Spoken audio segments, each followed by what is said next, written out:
हाँ जी, good evening जी।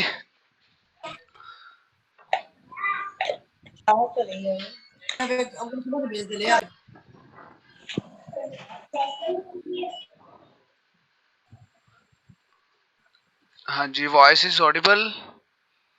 Screen शोर हो रही है जी सब नू? जी सर। ठीक है जी, ठीक है जी, ठीक है।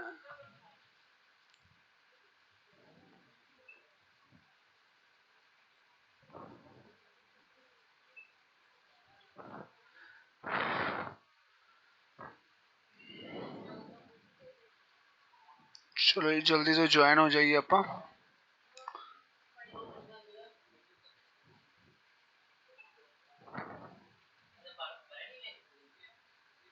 गुड इवनिंग जी, गुड इवनिंग।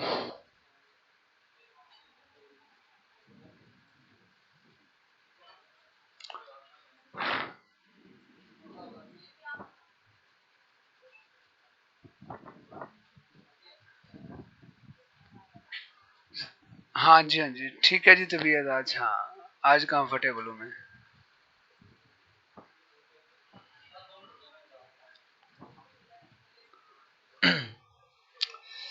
आज आप पहले ऑब्जेक्टिव टाइप क्वेश्चन डिस्कस करेंगे और उसके साथ ही न्यू टॉपिक है वो भी आज करना है। ठीक है, तो जल्दी से जल्दी आप अपना कंटेंट स्टार्ट करते हैं। 26 स्टूडेंट ऐड हो चुके हैं। 27।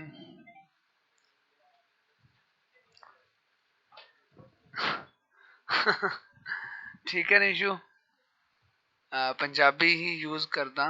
हाँ ठीक है।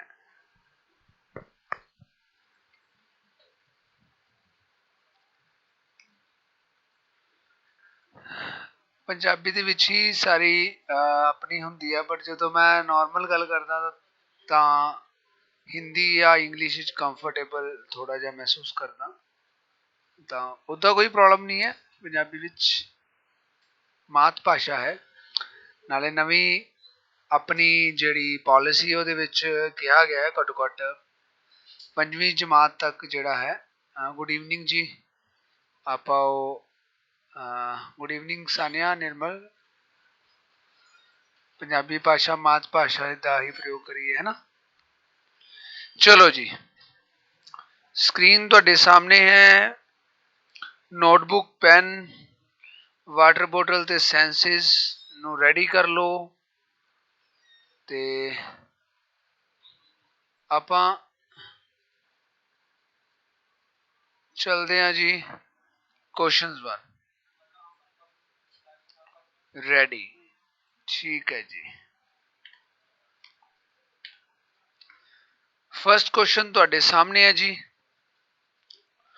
Role playing, artificial teaching, pilot training etcetera, ये सारे नाम ਹੇਠ ਲਿਖਿਆਂ ਵਿੱਚੋਂ ਕਿਸ ਨਾਲ ਸੰਬੰਧਿਤ ਹਨ? ए ऑप्शन है जी सिमुलेटेड टीचिंग, बी ऑप्शन है जी माइक्रो टीचिंग, सी ऑप्शन है जी दोनों, ते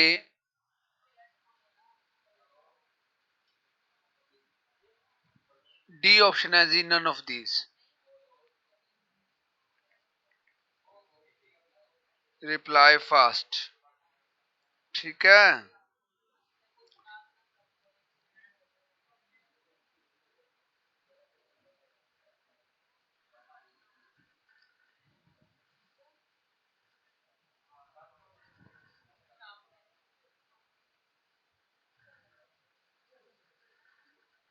हाँ जी रिप्लाई करो जल्दी। रिप्लाई नहीं आया अजे तक किसी भी स्टूडेंट का।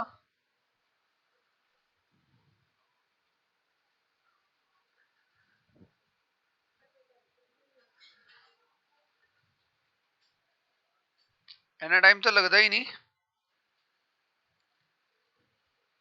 हाँ जी, सी। नहीं जी, जो रोल आपने जो क्वेश्चन है role playing,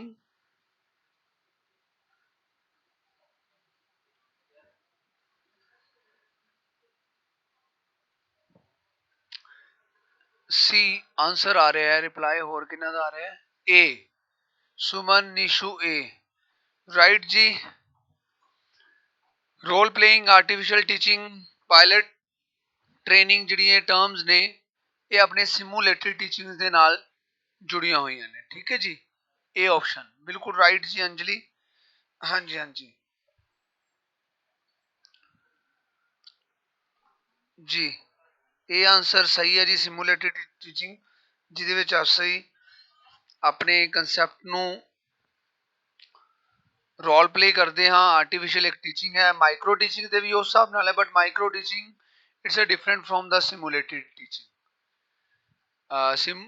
ਸਿਮੂਲੇਟਡ teaching micro teaching ਤੋਂ ਡਿਫਰੈਂਟ ਹੈ। ਨੈਕਸਟ ਹੈ ਜੀ, ਸਿਮੂਲੇਟਡ ਟੀਚਿੰਗ ਦਾ ਵਿਕਾਸ ਕੀਤਾ ਸਾइमन ਨੇ, ਬਿਨਟ ਨੇ,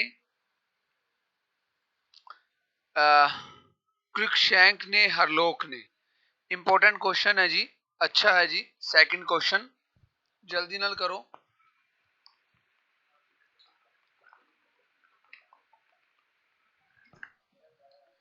जी। रिप्लाई आया बी ए। नवा क्वेश्चन है जी, ये जो आंसर है, मैं चलो फिर भी नो आइडिया सर।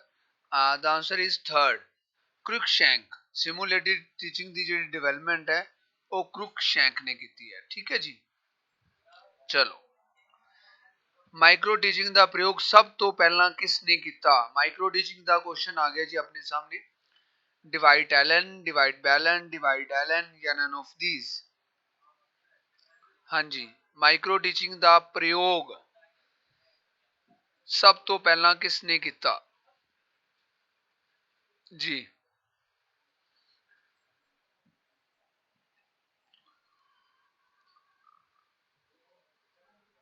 जल्दी ना रिप्लाई करो। हाँ जी, कोई आइडिया बन रहा है कि मैं रिस्पॉन्स करा? बी आंसर आया जी हाले तक सुमन। मैनू एक इस गल तो थोड़ा लगता है कि 30 स्टूडेंट्स होंगे ने, रिप्लाई 4-5-6 स्टूडेंट ही करते हैं, उसका कारण नहीं पता चलता। तो रिप्लाई सारे ही कराया करो, पार्टिसिपेशन इज मस्ट ना, जरूरी है। सो जल्दी नाल रिप्लाई कराया करो, चाहे कुछ भी करो, यस करो, नो करो, एनी ऑप्शन करो, नो आइडियाज करो वगैरह वगैरह, बट रिप्लाई सारे दा आया करे। अच्छा है, डिवाइड एलन है जी दा आंसर, ए ऑप्शन है जी। जी ठीक है जी। चलो नेक्स्ट क्वेश्चन वाल चलते हैं।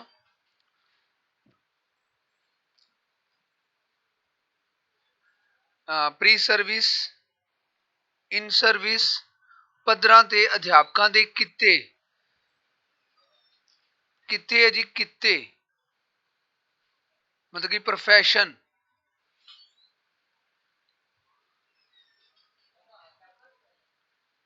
सर पंजाबी बिना पंजाबी दे विच मतलब कि वर्ड ही ने, एक शब्द ही ने जिन्होंने आप पंजाबी च डिस्कस कर रहे हैं। Just these are the words ना, माइक्रो टीचिंग, माइक्रो सूक्ष्म अध्यापन, सगों माइक्रो टीचिंग वर्ड ज्यादा इजी है उहदे च पढ़ना।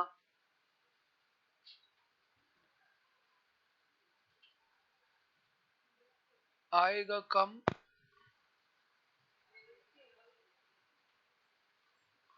मैं थोड़ी गल समझ नहीं पा रहा। पंजाबी विच ही कर रहे हैं आप, कंटेंट दा डिस्कस पंजाबी विच ही कर रहे हैं। डिवाइड एलन नाम जिहड़े ने इंग्लिश विच ने या हिंदी विच ने या पंजाबी विच ने, नेम तो सेम ही रहणगे। अच्छा ठीक है। प्री सर्विस, इन सर्विस पद्धरां ते अध्यापकां दे किते ਕੰਮ ਦੇ ਵਿਕਾਸ ਲਈ ਪ੍ਰਯੋਗ ਕੀਤਾ ਜਾਂਦਾ ਹੈ, ਉਹ ਕਿਹੜੀ ਟੀਚਿੰਗ ਹੈ ਜੀ? ਸਿਮੂਲੇਟਿਡ, ਮਾਈਕਰੋ ਟੀਚਿੰਗ, ਬੋਥ ਜਾਂ ਨਨ ਆਫ ਥੀਸ। ਹਾਂਜੀ, ਸੁਮਨ ਵੱਲੋਂ ਆਨਸਰ ਆਇਆ ਸੀ। Anything else? See the right answer is B. Pre service ते इन सर्विस ਜਿਹੜੀਆਂ ਟਰਮਸ ਨੇ ਗੁਰਦੀਪ ਸਿੰਘ ਜੀ, ਇਹ ਆਨਸਰ ਸਹੀ ਨਹੀਂ ਹੈ ਜੀ। ਬੀ ਆਪਸ਼ਨ ਹੈ ਸਰ, ਨੇਮ ਨੂੰ ਉਹ ਇੰਗਲਿਸ਼ ਵਿੱਚ ਹੀ ਲਿਖ ਦਿੰਦੇ ਨੇ। ਹਾਂਜੀ ਹਾਂਜੀ ਸਹੀ ਹੈ ਜੀ, ਉਸ ਤਰ੍ਹਾਂ ਹੀ ਲਿਖ ਦਿੰਦੇ ਨੇ, ਡਿਵਾਈਡ ਐਲਨ ਡ ਦੇ ਨਾਲ ਪਾ ਦਿੰਦੇ ਨੇ। ਹਾਂ ਬਿਲਕੁਲ ਸਹੀ ਹੈ। ਸੋ ਇਹ ਗੱਲ ਦਾ ਧਿਆਨ ਰੱਖੋ, ਜਿਹੜਾ ਪ੍ਰੀ ਸਰਵਿਸ ਇਨ ਸਰਵਿਸ ਦੀ ਟਰਮਸ ਨੇ ਉਹ ਮਾਈਕਰੋ ਟੀਚਿੰਗ ਦੇ ਨਾਲ ਨੇ, ਆਰਟੀਫੀਸ਼ੀਅਲ ਜਾਂ ਪਾਇਲਟ ਟ੍ਰੇਨਿੰਗਸ ਨੇ ਉਹ ਸਿਮੂਲੇਟਿਡ ਟੀਚਿੰਗ ਦੇ ਨਾਲ ਨੇ। ਠੀਕ ਹੈ ਜੀ। क्वेश्चन नंबर 5 इंपॉर्टेंट है जी। क्वेश्चन नंबर 5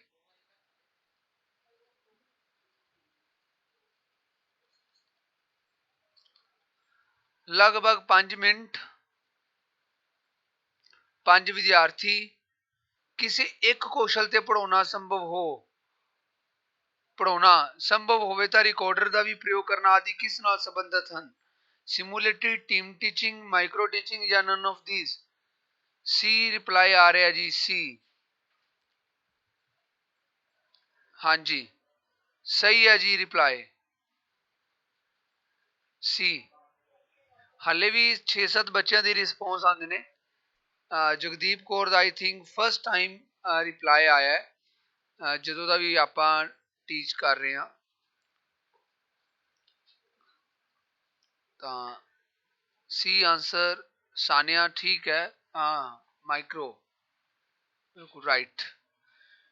ये माइक्रो टीचिंग दे विच एक छोटी जी क्लास होंदी है। मैं थोड़ा जिहा तुहानूं दस भी देना ताकि तुहानूं थोड़ा जिहा इहदे च डिफरेंस क्रिएट हो जाए।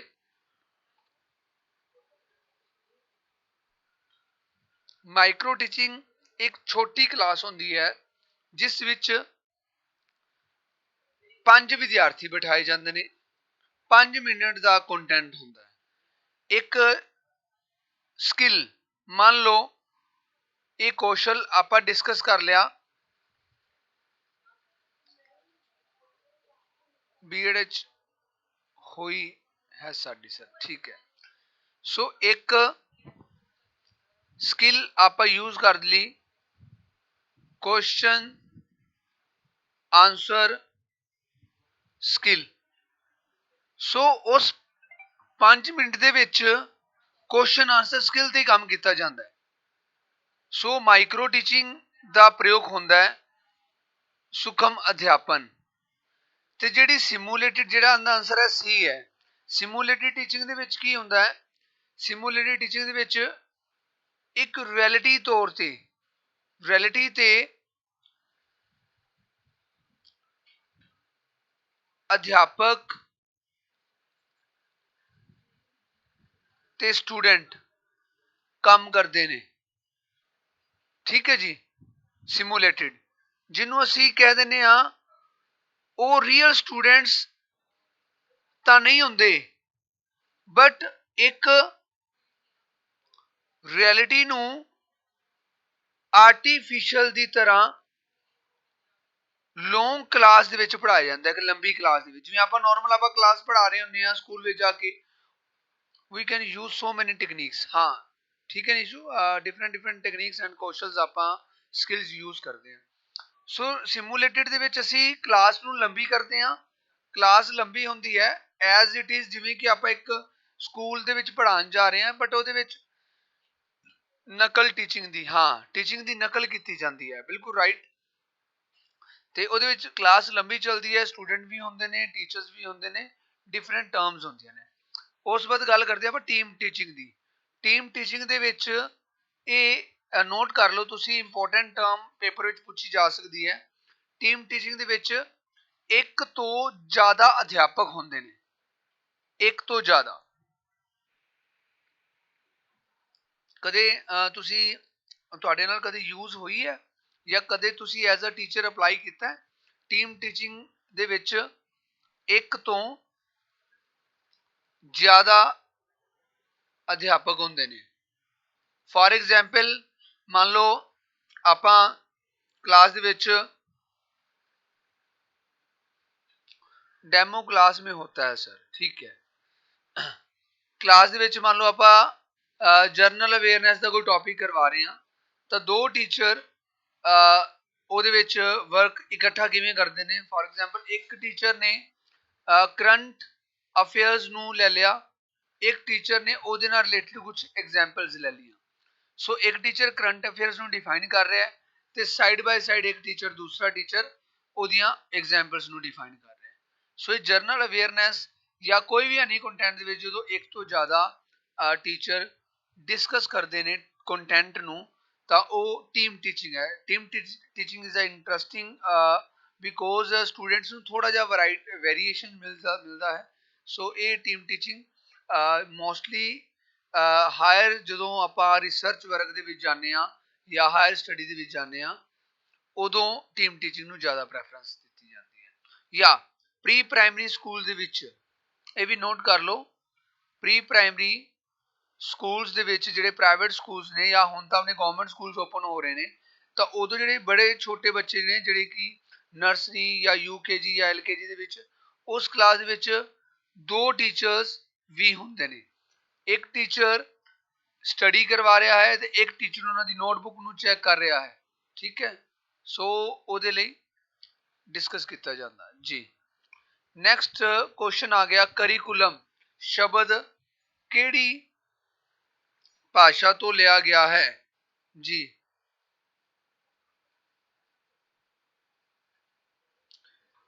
क्वेश्चन इजी है, हाँ जी। सो ਇਹਦਾ ਰਿਪਲਾਈ ਜਲਦੀ ਤੋਂ ਜਲਦੀ ਕਰੋ। करिकुलम शब्द रिप्लाई की आ रहा है 9 रिप्लाई आ गए ने। ए लैटिन, हाँ जी रिप्लाई आ गया ए। ठीक है जी। सो ਤੁਹਾਡਾ फर्स्ट ਜਿਹੜਾ ऑप्शन है वो बिल्कुल राइट है जी, लैटिन लैंग्वेज तो ड्राइव होया है, राइट। ठीक है जी। चलो करिकुलम शब्द की उत्पत्ति हेठ लिखी किहड़े शब्द तो हुई है। पहला आप लैंग्वेज की गल की है ना, हुण शब्द की गल आई है जी। शब्द what is the word, reply करो जी। करिकुला, कुरर, Kurkure, none of these. B reply आ रहा है रोज जगदीप का ए रिप्लाई आया है।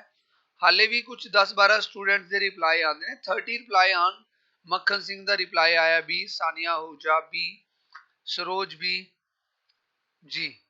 बी जो रिप्लाई आ रहा है वो राइट है जी, राइट आंसर है जी बी। ठीक है जी, बी आंसर।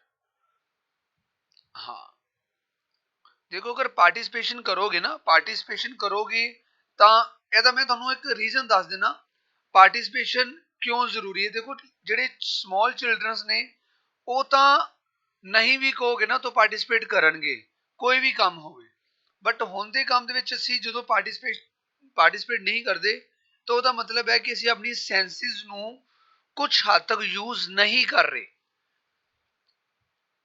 अगर असी पार्टिसिपेट कर रहे हैं तो ऑफकोर्स असी अपने चैट बॉक्स में अपनी फिंगर्स ਨੂੰ यूज करांगे। ਜਦੋਂ ਫਿੰਗਰਸ ਨੂੰ यूज करांगे ਤਾਂ ਅਸੀਂ अपना रिस्पॉन्स देने तो बाद ये भी चेक करांगे कि असी गलत दिता है कि सही दिता है। तो जेडे बच्चे ने रिप्लाई ही नहीं किया उस बच्चे का देखो की सेंस काम करेगी, यार मेरे वालों तो की सी, मैं की सोचा, वो अपने मन ही मन दे विच रिप्लाई कर रहे। सो ये तुहाडी मैमोरी ते तुहाडी अंडरस्टैंडिंग ते इफेक्ट डालदी है। ਤਾਂ मैं ਤੁਹਾਨੂੰ कहना अगर 32 स्टूडेंट्स ने ਤਾਂ 30 मैनू छोड़ के या अदर जो टीचर्स कोई अटैच ने उन्होंने छोड़ के बाकी 30 रिप्लाई इज मस्ट डन। ਹੁਣ ਦੇਖਦੇ ਹਾਂ ਨੈਕਸਟ ਕੁਐਸਚਨ ਦੇ ਕਿੰਨੇ ਰਿਪਲਾਈ ਆਉਂਦੇ ਨੇ। ਠੀਕ ਹੈ, ਸੈਂਸਿਸ ਕੰਮ ਵਿੱਚ ਲੋ ਆਪਣੇ। ਜੋ ਆਪਾਂ ਸ਼ਬਦ ਹੁਣੇ ਫਾਈਨਲ ਕੀਤਾ ਹੈ ਕੁਰਰ ਕੀ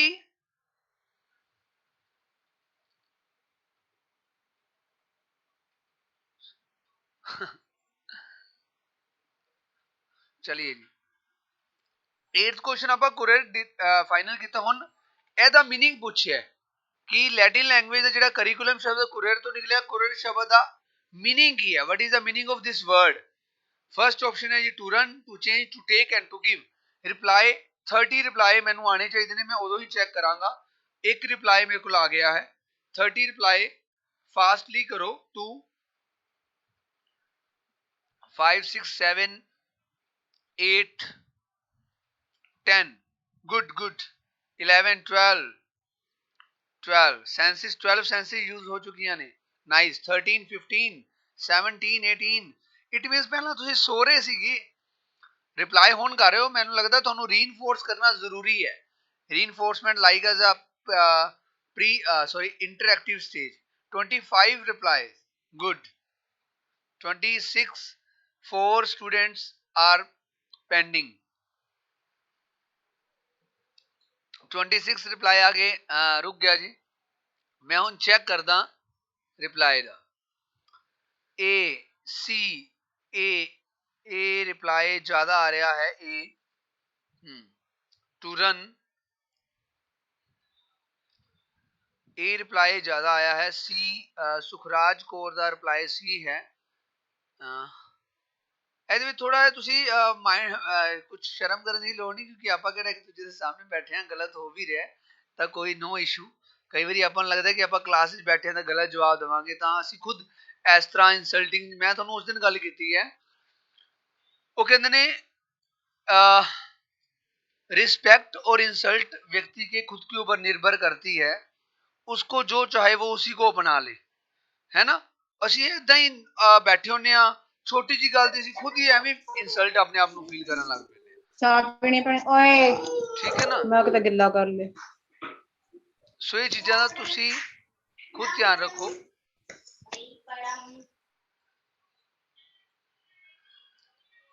सो रिप्लाई आएगा तो अच्छा रहेगा. ठीक है जी. सो ਇਹਦਾ राइट आंसर है जी ए टू रन. ठीक है, चलो जी. Next question the reply easy है, ज्यादा टाइम नहीं लगावांगे. Action reaction sizing up the class discussion, ਇਹ ਸਾਰੀਆਂ ਚੀਜ਼ਾਂ ਆਪਾਂ ਕਿਹੜੀ ਸਟੇਜ ਦੇ ਵਿੱਚ ਦੇਖਦੇ ਹਾਂ.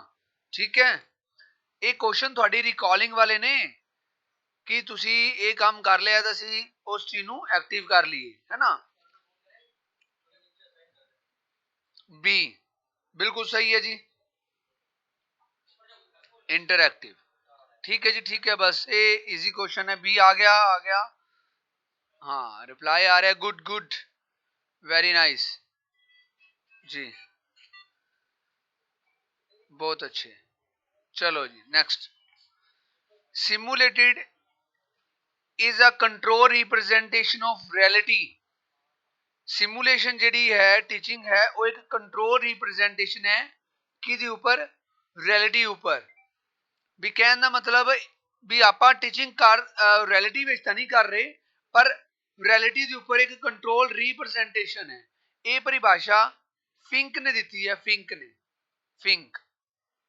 ਇਹ ਆਪਸ਼ਨ नहीं है जी सही. हार्मोन नहीं है जी, फिंक. थोड़ा जिहा थे टाइपिंग मिस्टेक है, तो आंसर आएगा फिंक. ठीक है जी. 10 क्वेश्चन. 11th सिखन विकास की प्रक्रिया है, ये किसका कथन है.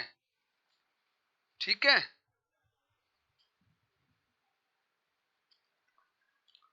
Gates Woodward Skinner Kohler. Reply fast. 11 दा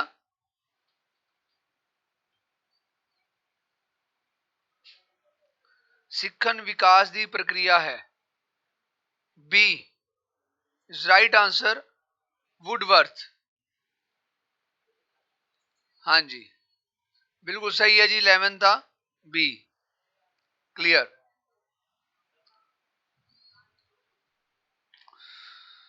सिखन दियां असफलतावां दा कारण समझन दियां असफलतावां हन. कितनी अच्छी गल लिखी है ना. सिखन दियां असफलतावां दा कारण समझन दियां असफलतावां हन.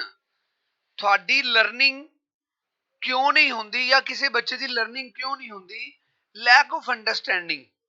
लैक ऑफ अंडरस्टैंडिंग ते lack of understanding depend on the student and teacher both. दोनों ते ही डिपेंड करता है. सो 10th का आंसर क्या था सानिया. 10th का simulated is a control representation bye Fink. Fink वो ऑप्शन में फाइनाइट लिखा हुआ है, तो फिंक आएगा इसका आंसर. ठीक है, ओके सानिया. चलिए, सिखन दियां सफलतावां दा कारण समझन दियां असफलतावां हन. रिप्लाई आंदा मेरे को आया जी. ठीक है सानिया. मैस्लो, मैस्लो लिख लो जी. मसेल लिखा हुआ है मैस्लो.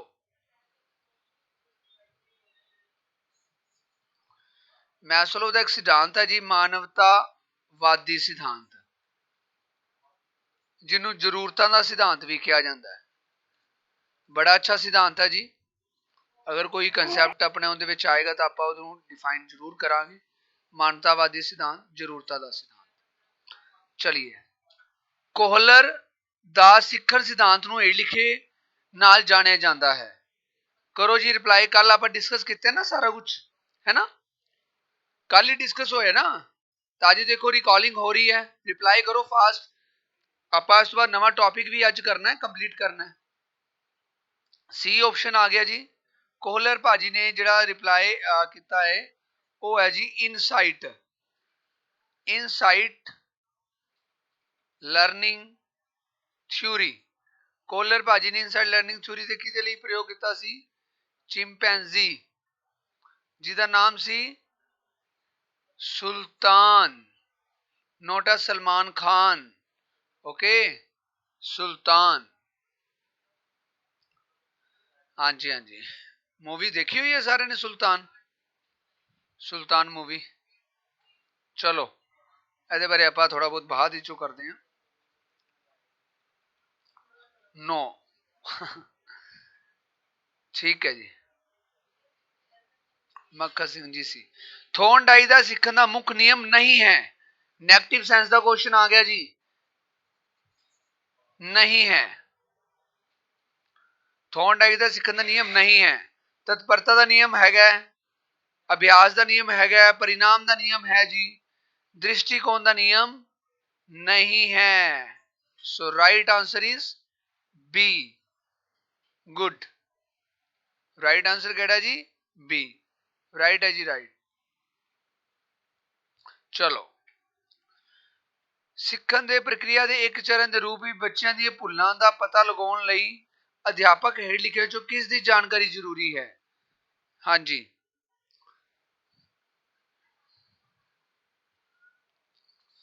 अच्छा क्वेश्चन है।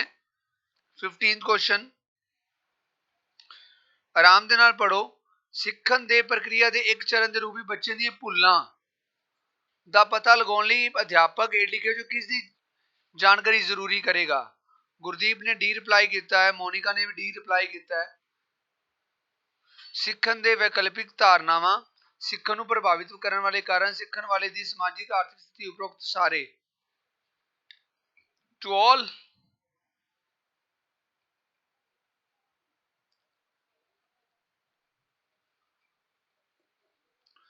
ਤੁਸੀਂ ਇੱਕ ਜਸਟ ਅਧਿਆਪਕ ਨੂੰ ਚੈੱਕ ਕਰੋ।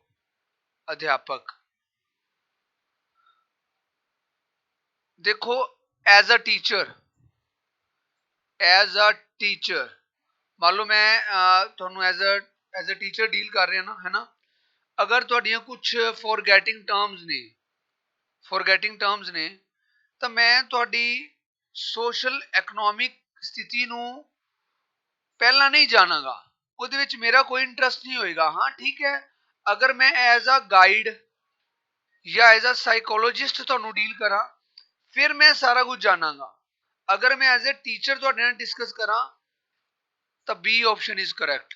ਸਿੱਖਣ ਨੂੰ ਪ੍ਰਭਾਵਿਤ ਕਰਨ ਵਾਲੇ ਕਾਰਕ, ਕਿ ਤੁਹਾਨੂੰ ਲਰਨਿੰਗ ਦੇ ਵਿੱਚ ਕਿਹੜੇ ਕਿਹੜੇ ਫੈਕਟਰ ਇਫੈਕਟ ਕਰ ਰਹੇ ਨੇ, ਤਾਂ ਉਹਦੇ ਵਿੱਚ ਸਭ ਕੁਝ ਮੌਜੂਦ ਹੈ। ਠੀਕ ਹੈ, तो ਉਹਦੇ ਲਈ ਆਪਾਂ ਨੂੰ ਫੈਕਟਰ ਇਫੈਕਟਿੰਗ ਲਰਨਿੰਗ ਨੂੰ ਚੈੱਕ ਕਰਨਾ ਪਏਗਾ। Factor affecting learning. ठीक है जी। सिलेबस निकालता, सिलेबस देखा सी।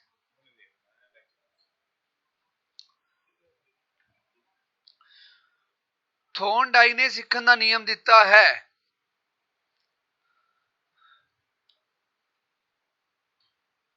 करो जी रिप्लाई। ए,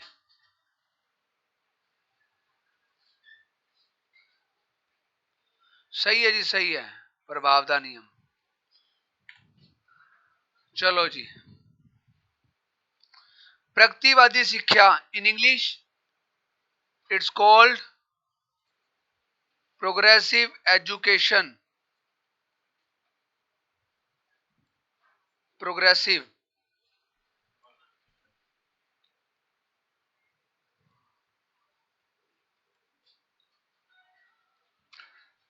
ਬੱਚੇ ਦਾ ਸੰਪੂਰਨ ਵਿਕਾਸ, ਅਧਿਆਪਕ ਦਾ ਅਕਾਦਮਿਕ ਵਿਕਾਸ, ਸਮਾਜ ਦਾ ਵਿਕਾਸ, ਸਮੁਦਾਇ ਨਾਲ ਚੰਗੇ ਸੰਬੰਧ। ਏ ਰਾਈਟ ਆਂਸਰ। ਬਾਲ ਕੇਂਦਰੀ ਸਿੱਖਿਆ ਦਾ ਅਰਥ ਹੈ, ਬਾਲ ਕੇਂਦਰੀ ਸਿੱਖਿਆ ਦਾ ਅਰਥ ਹਰੇਕ ਬੱਚੇ ਦਾ ਮਾਨਸਿਕ ਵਿਕਾਸ, ਬੱਚੇ ਨੂੰ ਜਮਾਤ ਵਿੱਚ ਚੰਗਾ ਪੜਾਉਣਾ, ਬੱਚੇ ਦਾ ਵਿਅਕਤੀਗਤ ਵਿਕਾਸ, ਬੱਚੇ ਨੂੰ ਚੰਗੇ ਰੋਜ਼ਗਾਰ ਲਈ ਤਿਆਰ ਕਰਨਾ।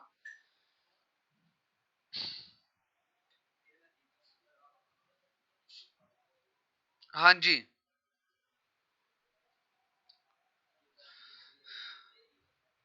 ए मैं थे इंग्लिश में थोड़ा डिफाइन करा, it's called mental development, it's called good teaching, personality develop,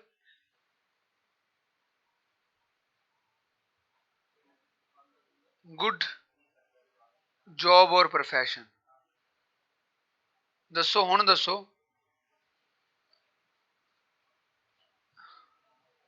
सी। देखो स्टूडेंट्स, चंगा मैंटल डेवलपमेंट, चंगा पढ़ाना, चंगी शख्सियत ते चंगा रोजगार। अगर असी एक बच्चे नू चंगी परसनैलिटी बना देंगे ना, परसनैलिटी, परसनैलिटी शब्द परसोना तो निकलिया है। परसोना आई थिंक ये भी लैटिन लैंग्वेज तो ही है, परसोना। बी आंसर क्यों आएगा जी? सानेज बी वाई। बाल केंद्रित सिक्ख्या दी गल की है, बच्चे का व्यक्तित्व विकास। परसनैलिटी शब्द परसोना तो निकलिया है, लैटिन लैंग्वेज तो है, जिसका अर्थ है मुखोटा। ते परसनैलिटी विच इंटरनल ते एक्सटर्नल दोनों चीज़ां इनवॉल्व होंदियां ने।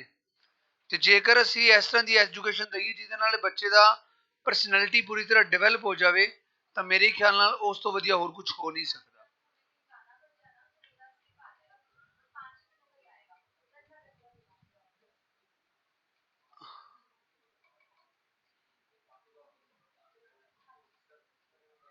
बच्चे का किहड़ा विकासात्मक पक्ष पहला विकास करना चाहिए है? दसो जी। पहला रिप्लाई सही करे जो हुण मैं तुहानूं, हाँ जे गलत आ गया ना तो देख लेना। हुण बच्चे कहते देख लिया जो नाल दी वारी, है ना, उस तरह हुणे तुहाडा मैं चैक करदा भी तुसीं कित्थे सैट करदे हो। मैं थोड़ी हिंट देवां। हिंट, ये पढ़िया बंदा? हाँ जी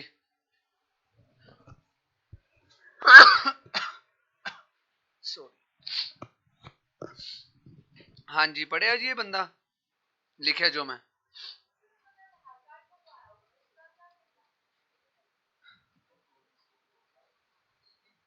हाँ हुण इहनूं ध्यान च लै के हुण रिप्लाई करो की आएगा।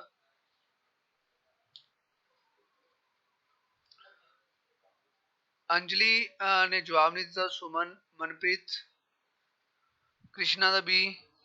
रिप्लाई तो करो, डर क्यों रहे हो, रिप्लाई करो। बी ऑप्शन आ गई, सानिया दी बी आ गई, गुरप्रीत दी भी बी ऑप्शन आ गई जीन प्याजे नूं देख के बी ऑप्शन आ गई। हाँ बी राइट आंसर है। ਉਹਦਾ रीजन पता की है? Listen carefully.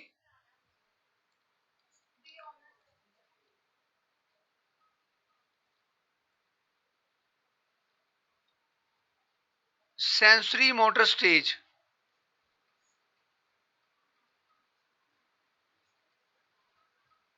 Sensory motor stage विच आपां गल करदे हां कि ਜਿਹੜੀਆਂ गत्यात्मक क्रियावां ਹਨ शरीरिक, ਉਹ ਬੱਚੇ ਦੀਆਂ ਸਭ ਤੋਂ ਪਹਿਲਾਂ ਡਿਵੈਲਪ ਹੋਣੀਆਂ ਜ਼ਰੂਰੀ ਨੇ। बॉडी मूवमेंट्स, ठीक है ना। सो अकॉर्डिंग टू जीन प्याजे the right answer is B. ठीक है जी। 19 ਦਾ ए सही नहीं है जी अंजलि। हाँ जी ये आंसर बौद्धिक जिहड़ा कोग्निटिव आस्पेक्ट है ना, ऑल आस्पेक्ट्स आर इंपोर्टेंट, पर फर्स्ट केड़ा होना चाहिए है फर्स्ट जिहड़ा है उस मोटर स्किल्स बच्चे दियां, ठीक है ना, बॉडी मूवमेंट्स। चलो ओके जी ओके। हेठ दित्तियां विचों ठीक कारण लभो, रिप्लाई करो जी, सही दा चुनाव करो, सही दा, सही, right statement, select the right statement.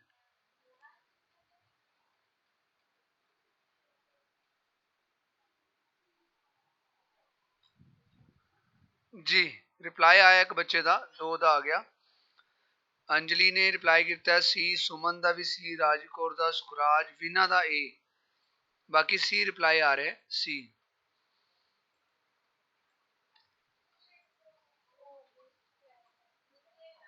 C answer.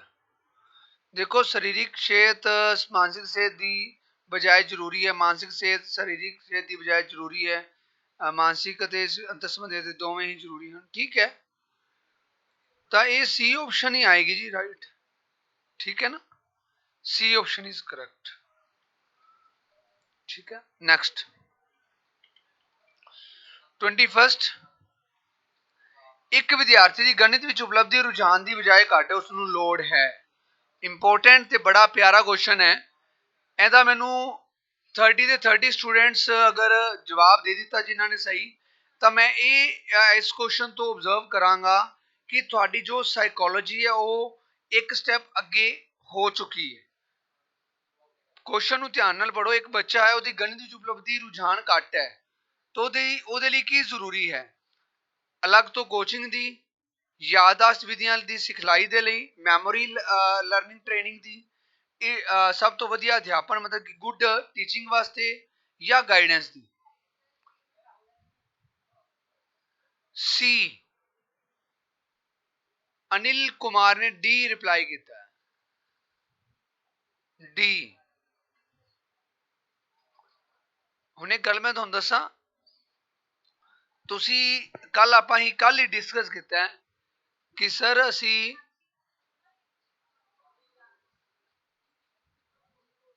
Study की है कोई टॉपिक दी या कंटेंट दी, तो ਉਹਦੇ ਵਿੱਚ ਸਾਨੂੰ कुछ गल्लां समझ नहीं आंदियां सी, कुछ गल्लां समझ नहीं आंदियां सी, तो ਉਹਦੇ ਵਾਸਤੇ ਜਦੋਂ ਤੁਸੀਂ ਸਾਨੂੰ ਪੜ੍ਹਾਉਣਾ ਸ਼ੁਰੂ ਕੀਤਾ ਤਾਂ ਸਾਨੂੰ ਸਾਈਕੋਲੋਜੀ ਦਾ ਕੰਟੈਂਟ ਈਜ਼ੀ ਲੱਗਣ ਲੱਗ ਪਿਆ। ਹੁਣ ਮੇਰੀ ਗੱਲ ਨੂੰ ਧਿਆਨ ਨਾਲ ਸੁਣੋ, एक्स्ट्रा मैं कोई क्लास नहीं दे रहा, मैमोरी उत्ते मैं काम नहीं कर रहा या कर रहा। टीचिंग मैथड्स, तुसी शायद टीचिंग मैथड्स हर टीचर ने अपने अपने इंप्लीमेंट किए होंगे। मेरा एक टीचिंग दे विच एक स्टाइल है, मेरा टीचिंग दा स्टाइल की है, इट्स पार्ट ऑफ गाइडेंस। मैं गाइड बहुत अच्छे तरीके नाल करदा। ये मतलब कि हर परसन नूं आपदी क्वालिटी दा ते आपदी डिसक्वालिटी दा पता हुंदा है, बट कुछ गल्लां वो छोड़ दिंदा, कुछ अपना लैंदा। अपनी मीटिंग खत्म होने वाली, नेक्स्ट मीटिंग ते नवां टॉपिक शुरू होएगा। So guidance is important for this question, ठीक है। टीचिंग मैथडोलॉजी ट्रेनिंग्स या अलग तो क्लास कोई जरूरी नहीं मायने रखती। एक राइट गाइडेंस सही टाइम ते, जिवें कि गणित विच हुंदा सही नहीं सी, तुसीं गणित बारे उहदे बारे डिस्कस करना कि की रीजन है, क्यों नहीं समझ लग रहा, किस तरह कर रहा है, बाकी चीज़ां बाद विच शुरू होणगियां, ठीक है ना। एक गाइडेंस जरूरी है, एक टीचिंग बाद विचों स्टार्ट होएगी कि इनू प्रॉब्लम आ की रही है, क्यों आ रही है, की रीजन है, find out the reasons and sort out the hypothesis. So उस उत्ते काम जदों किया जाता तो उहदे विच गाइडेंस इंप्लीमेंट होती है। विकास सर आना जी, नेक्स्ट ऐड कर दो, लेक्चर भी ओवर हो गया तो नेक्स्ट पीपीटी भी ऐड कर दो। पीपीटी में अपना मतलब हाँ पीपीटी उन्हें नहीं शेयर करनी। अच्छा हाँ, नवी मीटिंग स्टार्ट करके ते नवी वाली ही इन्हों कीप कर दो।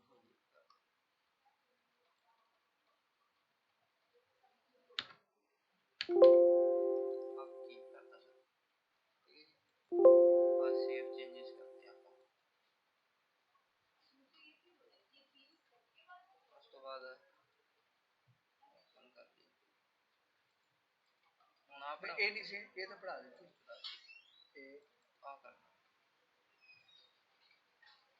ਆ ਪੜਾਣੀ ਹੁਣ। ਹਾਂ ਇਹ ਪੜਾਣੀ ਜਸਟ ਰਾਈਟ।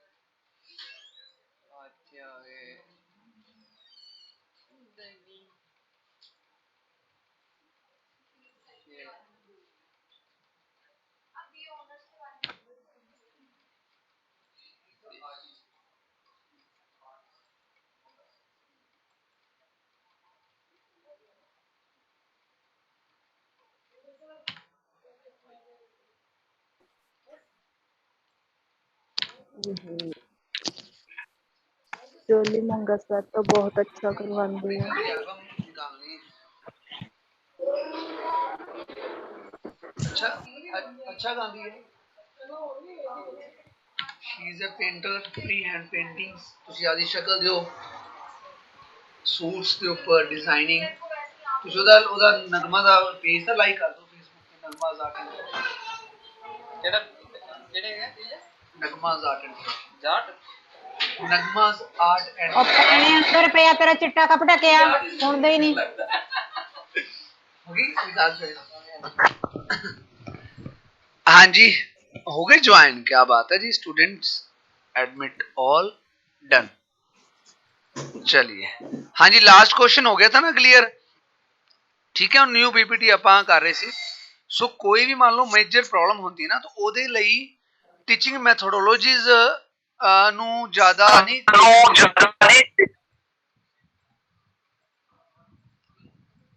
ਠੀਕ ਹੈ ਜੀ। ਸੋ ਉਸ ਦੇ ਲਈ ਇੱਕ ਗਾਈਡੈਂਸ ਟਰੂ ਗਾਈਡੈਂਸ ਦੀ ਜ਼ਰੂਰਤ ਹੁੰਦੀ ਹੈ ਤਾਂ ਟੀਚਿੰਗ ਜਾਂ ਜੋ ਵੀ ਹੋ ਬਿਲਕੁਲ ਸਹੀ ਹੋ ਜਾਂਦਾ। ਚਲਿਏ ਜੀ ਹੁਣ ਆਪਾਂ ਨਵਾਂ ਟੌਪਿਕ ਸਟਾਰਟ ਕਰਨ ਜਾ ਰਹੇ ਹਾਂ।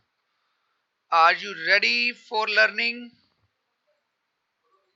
ਸਰ ਅਸੀਂ ਤਾਂ ਤਿਆਰ ਹੀ ਹਾਂ ਜੀ। जी सर। ठीक है जी ओके जी स्टार्ट नाउ। हाँ डन।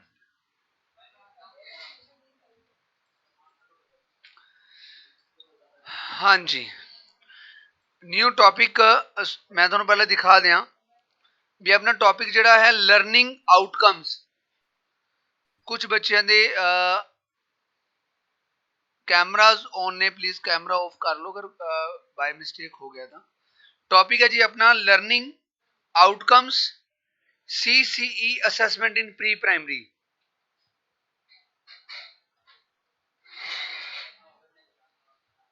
हाँ जी ये टॉपिक मैं ਤੁਹਾਨੂੰ थोड़ा दस भी देना भी ये टॉपिक ਤੁਹਾਡੇ ਕੋਲ ਕਿੱਥੇ ਪਿਆ ਜੀ। ये टॉपिक है जी ਤੁਹਾਡੇ ਕੋਲ ਜਿਹੜਾ F ਪਾर्ट है ना F पार्ट कंटेंट ਦਾ ਜਿਹੜਾ F ਪਾर्ट है ਉਹਦਾ ਲਾਸਟ ਮੂਮੈਂਟ ਤੇ ਹੈ ਜੀ 6th ਤੇ 7th ਪਾर्ट है जी लर्निंग आउटकम्स ਤੇ CCE ਅਸੈਸਮੈਂਟ ਇਨ ਪ੍ਰੀ ਪ੍ਰਾਇਮਰੀ। ਡਨ ਜੀ ਸਬ ਟੌਪਿਕ ਆਪਾਂ ਇਹਨੂੰ ਲਿਖ ਸਕਦੇ ਹਾਂ। ਟੌਪਿਕ ਨਹੀਂ ਆਏਗਾ ਸਬ ਟੌਪਿਕ ਆਏਗਾ। First of all we will discuss about the term learning outcomes. Punjabi ਦੇ ਵਿੱਚ ਗੱਲ ਕਰਾਂ ਤਾਂ ਇਹਨੂੰ ਲਿਖਿਆ ਜਾਂਦਾ ਸਿੱਖਣ ਦੇ ਨਤੀਜੇ। ਠੀਕ ਹੈ ਜੀ ਸਿੱਖਣ ਦੇ ਨਤੀਜੇ। ਲਰਨਿੰਗ ਆਪਾਂ ਪਹਿਲਾਂ पढ़ चुके हैं। लर्निंग का कंटेंट भी आप देखो कल भी डिस्कस कर लिया। जो ऑब्जेक्टिव टाइप क्वेश्चन भी आपने अच्छे हो गए डिस्कस है ना जी। लर्निंग इज द पार्ट है जी part sorry part of application understanding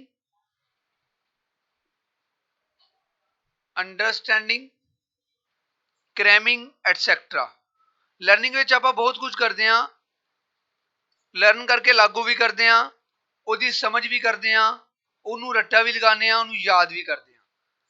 these are the different things in learning।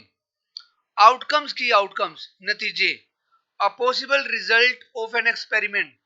अगर आप एक लीडो का गीटा ਉਹਨੂੰ ਆਪਾਂ थ्रो करते हैं these are the 6 outcomes 1 2 3 4 5 and 6। ਉਹਦੇ ਕੀ ਨਤੀਜੇ ਆ ਸਕਦੇ ਨੇ। फॉर एग्जाम्पल मैं थोड़े तो क्वेश्चन अराइज किया ਉਹਦੇ ਚਾਰ ਆਪਸ਼ਨਸ ਨੇ। ਸੋ ਚਾਰ ਆਪਸ਼ਨ ਦੇ ਵਿੱਚ ਕੀ ਆਊਟਕਮਸ ਬੱਚੇ ਦੀ ਆ ਸਕਦੀ ਹੈ। ਸੋ ਇਹ ਆਊਟਕਮਸ ਡਿਪੈਂਡ ਕਿਤੇ ਤੇ ਕਰੇਗੀ ਤੁਹਾਡੀ ਲਰਨਿੰਗ ਤੇ ਕਰੇਗੀ। So it's called the learning outcomes. ਠੀਕ ਹੈ ਜੀ।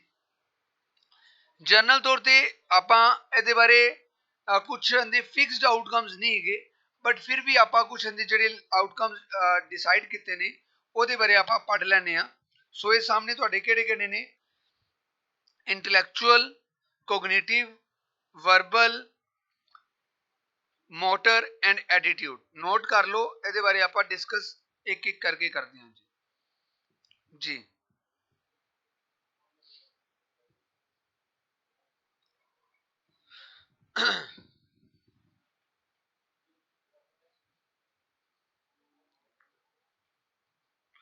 ਨੋਟ ਹੋ ਗਿਆ ਜੀ ਸਭ ਦਾ? ਇੰਟੈਲੈਕਚੁਅਲ, ਕੋਗਨੀਟਿਵ,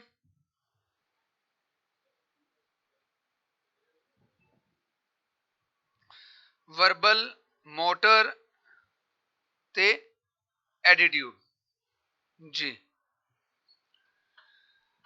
ਇੰਟੈਲੈਕਚੁਅਲ ਦੀ ਅਗਰ ਆਪਾਂ ਗੱਲ ਕਰੀਏ, ਇੰਟੈਲੈਕਚੁਅਲ is related with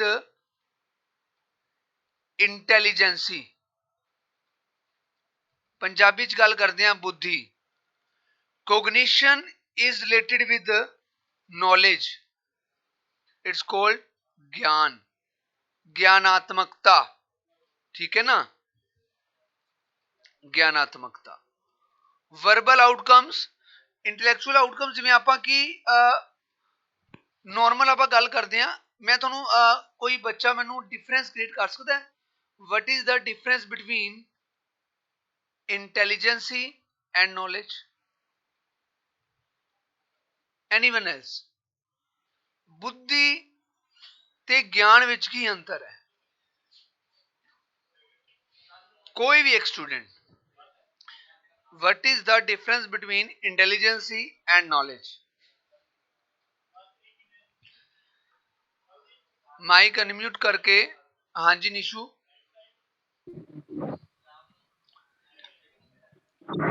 हाँ जी, good evening sir. Good evening. Intelligence sir ਆਪਣਾ ਆਈਕਿਊ ਲੈਵਲ ਹੁੰਦਾ ਹੈ ਜੋ ਆਪਾਂ ਨੂੰ ਗੋਡ ਗਿਫਟਡ ਹੁੰਦਾ ਹੈ, ਔਰ ਨੌਲੇਜ ਜੋ ਆਪਾਂ ਆਪਣੇ ਆਈਕਿਊ ਦੇ ਅਕੋਰਡਿੰਗ ਅਡਾਪਟ ਕਰਦੇ ਹਾਂ। वेरी गुड, क्या बात है, क्या बात है, क्या बात है।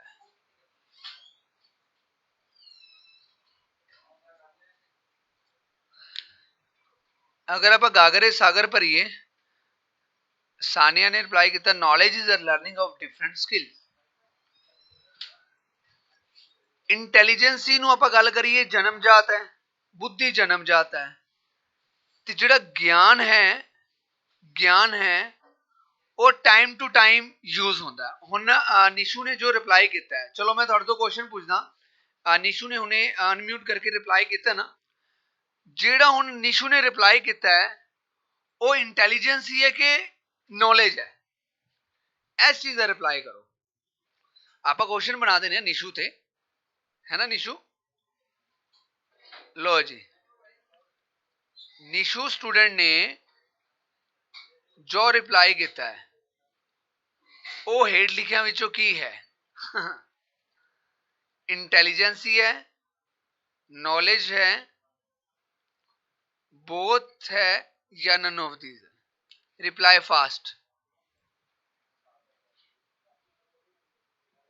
निशु खुद भी रिप्लाई करे। निशु तुसी भी दसो भी ਤੁਹਾਡੇ ਹਿਸਾਬ ਨਾਲ ਕੀ ਹੈ ਕਿ ਜੋ ਤੁਸੀਂ ਮੈਨੂੰ ਦੱਸਿਆ ਹੈ ਕਿ ਉਹ ਇੰਟੈਲੀਜੈਂਸੀ ਹੈ, ਉਹ ਤੁਹਾਡੀ ਬੁੱਧੀ ਹੈ ਕਿ ਉਹ ਤੁਹਾਡੀ ਨੌਲੇਜ ਹੈ? जी मोनिका, किसी भी चीज समझो, सॉरी बहुत सर, निशु दी नॉलेज है।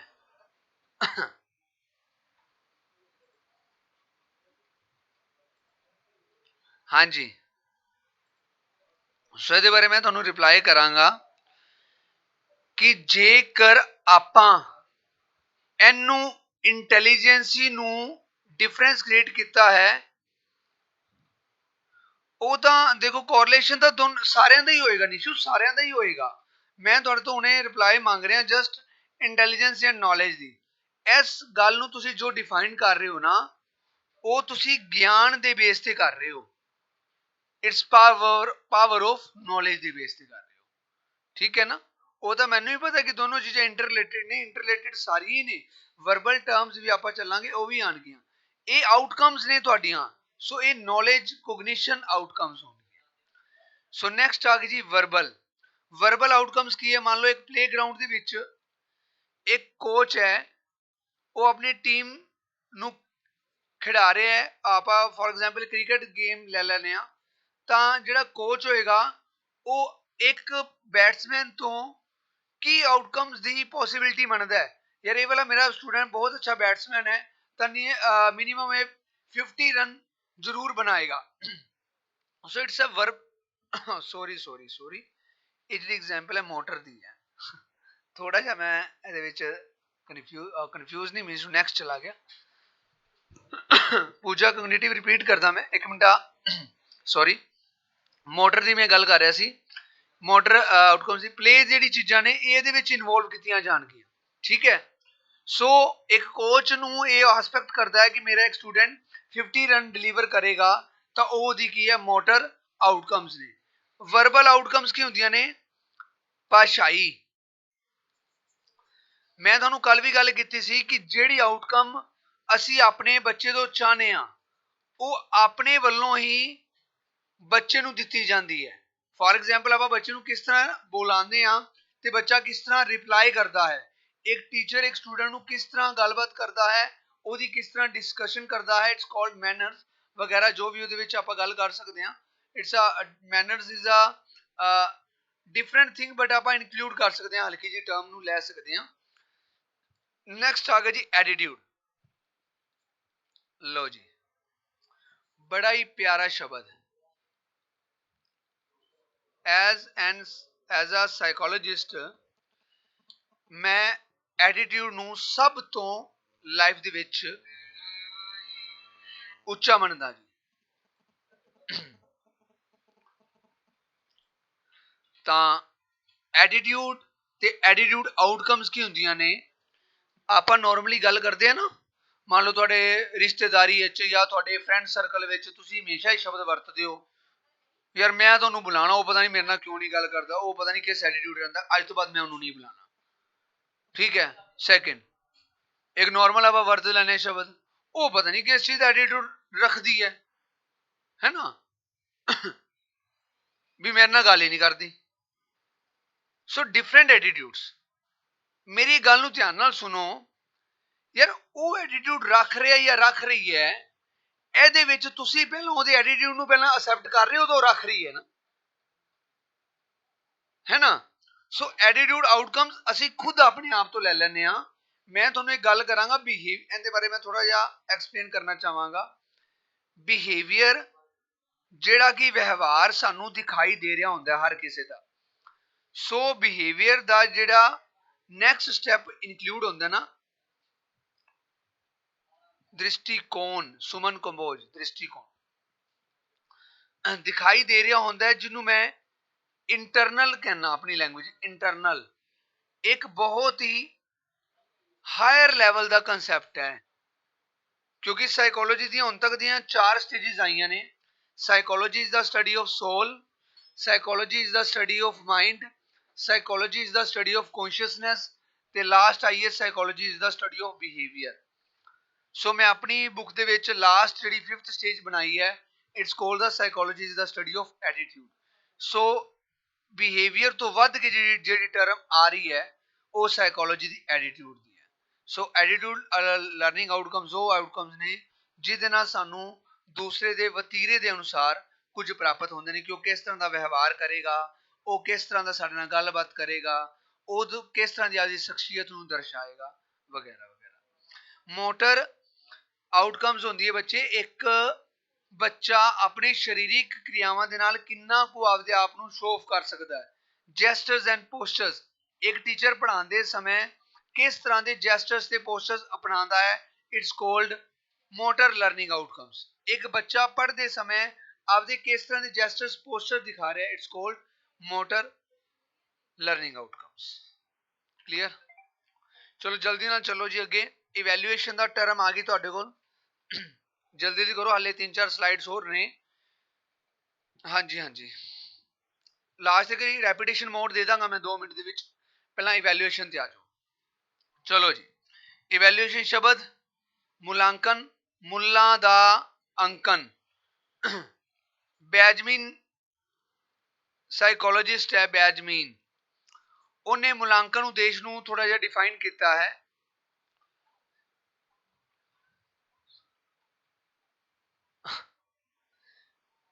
ਇੰਟੈਲੀਜੈਂਸੀ, ਹਾਂ ਸੁਮਨ, ਜਿਹੜੀ ਬੁੱਧੀ ਹੈ ਉਹ ਜਨਮਜਾਤ ਹੈ ਤੇ ਜਿਹੜਾ ਗਿਆਨ ਹੈ ਉਹ ਜਨਮ ਤੋਂ ਬਾਅਦ ਹੈ।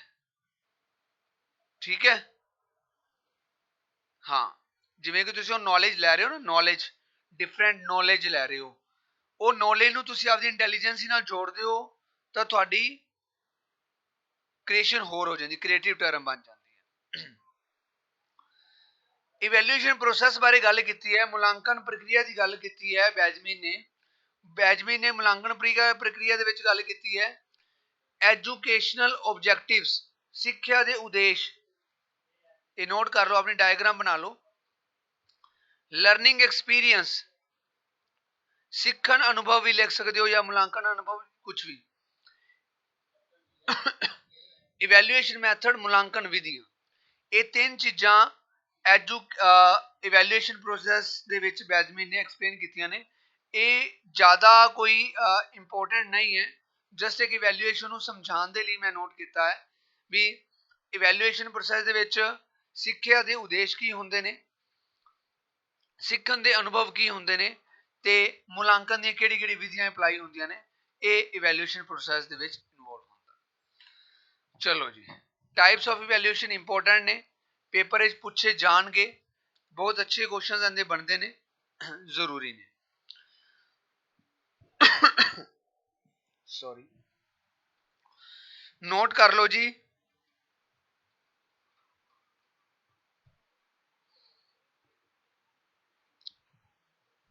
ਫਾਰਮੇਟਿਵ, ਜਿਹਨੂੰ ਰੂਪਰੇਖ ਜਾਂ ਰੂਪ ਦੇ ਕਿਹਾ ਜਾਂਦਾ ਹੈ।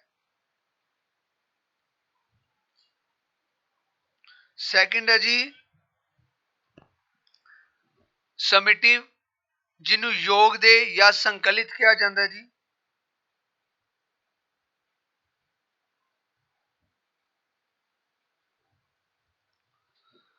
ਥਰਡ ਹੈ ਜੀ CCE, ਕੰਟੀਨਿਊਸ ਕੰਪਰੀਹੈਂਸਿਵ ਇਵੈਲੂਏਸ਼ਨ, लगातार सर्वव्यापी मूल्यांकन। चलो जी, फॉर्मेटिव इवैल्यूएशन केड़ा हुंदा है, ਉਹਦੇ सामने बिल्कुल साफ स्पष्ट लिखा गया टाइम टू टाइम चेक। अगर मैं री इंप्रूवमेंट या री इनफोर्समेंट की गल करा, it's called formative evaluation. Formative evaluation का मतलब यह है भी मान लो अपना कोई भी कोर्स चल रहा, आप एंटिटी की तैयारी कर रहे हैं, तो मैं देखो तुहानू टॉपिक करवाना, नाल दी नाल ही आप उहदे, हाँ जी सही है, नाल दी नाल आप उहदे डिस्कशंस कर ले, स्मॉल टेस्ट ले ले, क्लास टेस्ट ले ले, डिबेट्स कर लिया, ये सारी चीज़ां किहदे विच आउणगियां, फॉर्मेटिव इवैल्यूएशन दे विच आउणगियां। समेटिव इवैल्यूएशन हुंदा जी योग दे, योग दे दा मतलब end of the course, in the last movement, बिल्कुल लास्ट मूवमेंट ते जेड़े एग्जाम्स होंदे ने, फाइनल एग्जाम, जिहदे विच स्टार्टिंग तो कुछ नहीं होंदा, जस्ट लास्ट मूवमेंट ते एक डिसीजन लिया जाता, सारा सिलेबस खत्म होने तो बाद बच्चे नू चेक करना, it's called summative evaluation. Next है जी CCE, कॉन्टीन्यूस कंप्रीहेंसिव इवैल्यूएशन की है जी, जिहड़ा लगातार चलता रहता है, cumulative process of formative and summative. भी कहने का मतलब दोनों का जिहड़ा योगदान है वो CCE दे विच इनवॉल्व किए जाते हैं। ठीक है जी, ये तीनों सॉरी जी, ये तीनों जिहड़ियां टर्म्स ने ਇਹ ਪੇਪਰ ਵਿੱਚ ਡਾਇਰੈਕਟ ਤੌਰ ਤੇ ਜਾਂ ਇਨਡਾਇਰੈਕਟ ਤੌਰ ਤੇ ਪੁੱਛੇ ਜਾ ਸਕਦੇ ਹਨ। ਠੀਕ ਹੈ ਜੀ। ਹਾਂਜੀ ਹਾਂਜੀ। Next important tools of validity. Tools of validity की है जी? हाँ जी,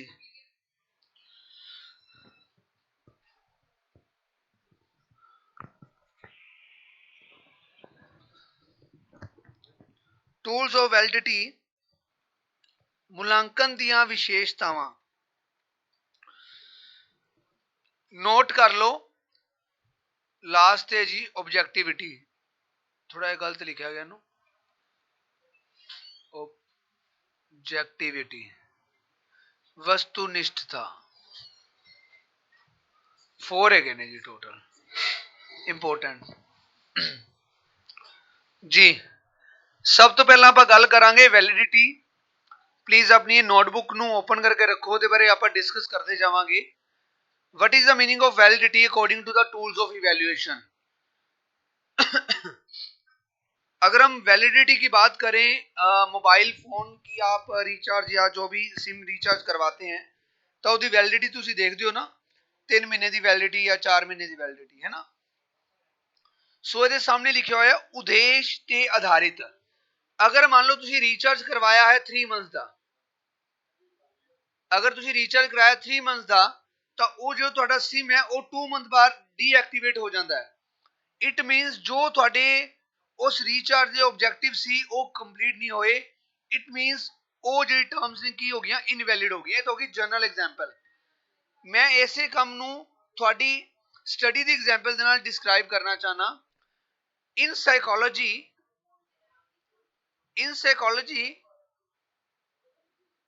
मैं एक इंटैलीजेंसी टेस्ट बच्चों ते अप्लाई किया। केड़ा टेस्ट अप्लाई किया? इंटैलीजेंसी टेस्ट। इस टेस्ट का उद्देश्य की है? बच्चों के IQ का पता लगाना। मैं टेस्ट अप्लाई करता, टेस्ट अप्लाई करने के बाद जो तो मेजरमेंट की गई तो जो बच्चे की मेजरमेंट की गई तो IQ दी जी टर्म सी वो फाइंड आउट हो ही नहीं पाइया। मीनस टू आप जिस उद्देश्य के लिए टेस्ट अप्लाई किया उस टेस्ट ने उस ऑब्जेक्टिव्स नू पूरा ही नहीं किया। उस बच्चे की IQ पर पूरी तरह पता ही नहीं चल पाए भी ये बच्चा किस IQ दे विच काम कर रहा है। दैन वो टेस्ट की होएगा? इनवैलिड होएगा। मेरी गल नू फॉलो करके, जो टेस्ट जिस उद्देश्य के लिए बनाया जाता है अगर वो उस उद्देश्य नू पूरा करे दैन वो टेस्ट वैलिड होता है, अदरवाइज वो टेस्ट इनवैलिड होता है। क्लीयर? Second reliability. रिलायबिलिटी नू पंजाबी विच बोलिया जाता विश्वास योग्यता, विश्वास ते आधारित। लिसन केयरफुली, मैं एग्जाम्पल दे नाल तुहानू समझा रहा। आपां हुण तक नियर अबाउट 8 तो 9 सब टॉपिक कर लेने। ठीक है, इन्हां टॉपिक्स के बेस ते मैं एक टेस्ट रेडी करदा 20 मार्क्स का। रेडी करता वो 20 मार्क्स जो मैं टेस्ट लिया, कुछ एक बच्चों के विचों 16 नंबर आए, कुछ एक दे 15 आए, कुछ एक दे 13 आए, 14 आए, कुछ एक दे 17 आए। एवरेज तौर पे बच्चों के मार्क्स कितने आए? 15। ठीक है जी, 15 मार्क्स आ गए एवरेज तौर पे। ये मैं टेस्ट लिया अज 16 तारीख नू।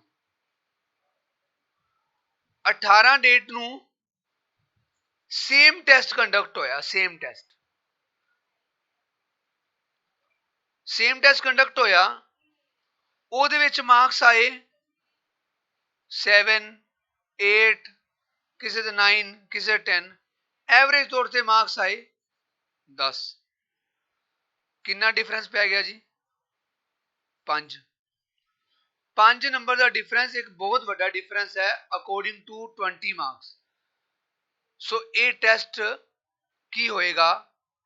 ਨॉन रिलायबल होएगा। उनका कारण पता की है या तो इत्थे बच्चों ने चीटिंग की है या बच्चों ने बाय गैस क्वेश्चन अटैम्प्ट किया। मेरी गल कहने का मतलब यह है कि मान लो जो आप काम कोई कर रहे हैं रूटीन दे विच ओदी तुसी आउटपुट दे दी 10 दिन बाद या 3 दिन बाद ओदी आउटपुट 19-21 का फर्क हो सकता है 19-19-50 का फर्क नहीं हो सकता। So this is the reliability. कोई भी तुसी जो काम कर रहे हो तुसी मैनूं उनका ऑथेंटिक रिप्लाई अज कर रहे हो सेम चीज का रिप्लाई तुसी नैक्सट डे दे विच थोड़ा बहुत फर्क करके दे सकते हो। बहुत ज्यादा फर्क करोगे तो लगेगा यार ये चीज हुण मान लो मैं तुहानूं कोई टॉपिक करवा रहा हूं मैं तुहानूं अज एक टॉपिक करवाता इवैल्यूएशन करवाता तुसी नोट कर लिया आफ्टर 1 वीक तुसी मेरे तो कहते हो सर सानू रिपीट करा दो मैं एक हफ्ते बाद मैं फॉर्मेटिव सबमिटिव दा टॉपिक करवाने मैं दोनों नूं ओपोजिट करता की तुसी उहदे ते विश्वास करोगे? सर तुसी पहला तो आए गल कीती सी हफ्ते पहला हफ्ते बाद हुण तुसी 1 मिनट च गल करती। चलो मैं कहवांगा बाय मिस्टेक हो गया एक गल ते तुसी विश्वास कर लिया सैकेंड टाइम भी मैं एवें करता थर्ड टाइम मैं 10 टाइम सेम एवें करता तुसी उस वक्त ये विश्वास नहीं करोगे कि सर सानू हर बारी टॉपिक जो करांदे उहदे च कंफ्यूजिंग कर रहे हैं। सो एक जो टेस्ट होएगा वो रिलायबल नहीं होएगा। क्लियर। नैक्सट है जी यूजेबिलिटी। यूजेबिलिटी नूं बोले जांदा जी उपयोगिता। उपयोगिता एक लाइन में बोलांगा ਉਹ वाले टेस्ट ਜਿਹੜੇ जीवन ਦੇ ਵਿੱਚ प्रयोग किए जाते हैं ਉਹ वाले काम ਜਿਹੜੇ जीवन ਦੇ ਵਿੱਚ प्रयोग किए जाते हैं यूजेबिलिटी होती है। मान लो ਤੁਸੀਂ साइकोलॉजी की स्टडी कर रहे हो तो ਇਹਦੇ ਨਾਲ ਤੁਹਾਡੀ ਲਾਈਫ ਦੇ ਵਿੱਚ how to talk with others how to observe others ਇਹ ਜਿਹੀਆਂ ਗੱਲਾਂ ਦੀ इंप्लीमेंटेशन लाइफ ਵਿੱਚ हो रही है। सो ਇਹ वाले ਜਿਹੜੇ ਟੈਸਟ ਨੇ ਉਹ ਤੁਹਾਡੇ ਲਈ ਕੀ ਬਣ ਜਾਣਗੇ यूजेबल बन जाएंगे। नैक्सट आ गए जी वस्तुनिष्ठता। वस्तुनिष्ठता जी टर्म है जी डिपेंड करती है मार्क्स ते मार्किंग ते। आप ग्रैजुएशन या +2 सबजैक्टिव टाइप कोई आंसरस करते हैं ना आप कई बार कहने ना यार मेरा पेपर बहुत वधिया होया पर इहदे नंबर बहुत घट आए ने मैं इहदी रीचैकिंग पर आ। इट मीनस वो टेस्ट ऑब्जैक्टिविटी सही होंदी नहीं है। कई बार आप पेपर अटैम्प्ट करने 100 विचों 80 मार्क्स तो आप कहने यार मेरे कट ऑफ होके ना 70 मार्क्स तो जरूर आएंगे। जो आप ये गल करते हैं ना 70 मार्क्स उत्ते 70 मार्क्स आ जाते हैं तो असी सैटिस्फाइड हो जाने फिर असी कहन जोगे हो जाने कि वो टेस्ट ऑब्जैक्टिव उनकी जी ऑब्जैक्टिविटी सी वस्तुनिष्ठता उनकी वो सही सी। ठीक है ना। तो कई बार अपनी एक्सपैक्टेशंस तो वो चीज़ बहुत गलत हो जाती है तो असी कहने यार ये टेस्ट की चैकिंग ही नहीं ठीक हुई सो दी ऑब्जैक्टिविटी ठीक नहीं सी। So these are the 4 tools of evaluation it's are very important. Validity जे उद्देशां की पूर्ति हो रही है ਜਿਹੜੇ ਮੰਨੇ ਨੇ ਤਾਂ ਉਹ वैलिड है। रिलायबिलिटी जेकर वो टेस्ट एक तो 2 बार रिपीट किया जाता है तो उनके बहुत ज़्यादा फर्क नहीं आता तो रिलायबिलिटी है। यूजेबिलिटी अगर वो जीवन विच प्रयोग हो रहा है तो यूजेबिलिटी है। ऑब्जैक्टिविटी जिहड़ा वो मार्क्स के अंकां नूं सही डिफाइन कर रहा है तो ऑब्जैक्टिविटी है। चलो जी नैक्सट जल्दी करो ब्लूम टैक्सोनॉमी नोट कर लो। मैं 1 मिनट की ब्रेक लै रहा किसी ने क्लास ऑफ नहीं करनी जस्ट 1 मिनट की मैं हल्की जी ब्रेक लै रहा। तुसी ब्लूम टैक्सोनॉमी की स्लाइड ओपन है अपनी नोटबुक ते नोट कर लो विद इन 1 मिनट दे विच मैं तुहाडे नाल ऐड होना। निशु वैलिडिटी मान लो मैं कोई टेस्ट बना रहा ओदा मैं उद्देश्य बनाता कि मेरे ऑब्जैक्टिव ने बच्चों की एटिकेट्स ते मैनर्स का वाधा हो टेस्ट दे नाल। अगर वो टेस्ट ले लिया तो एटिकेट्स ते मैनर्स दे विच वाधा नहीं होया तो वो टेस्ट इनवैलिड है। अगर मैं टेस्ट बनाता मोटिवेशन का कि ये ना बच्चे मोटिवेट हो तो बच्चे मोटिवेट तो हो ही नहीं दैन टेस्ट इज इनवैलिड है। क्लियर। ठीक है। जेडे उद्देश्य पूरे ना हो विद इन 1 मिनट मैं तुहाडे कोल आ रहा।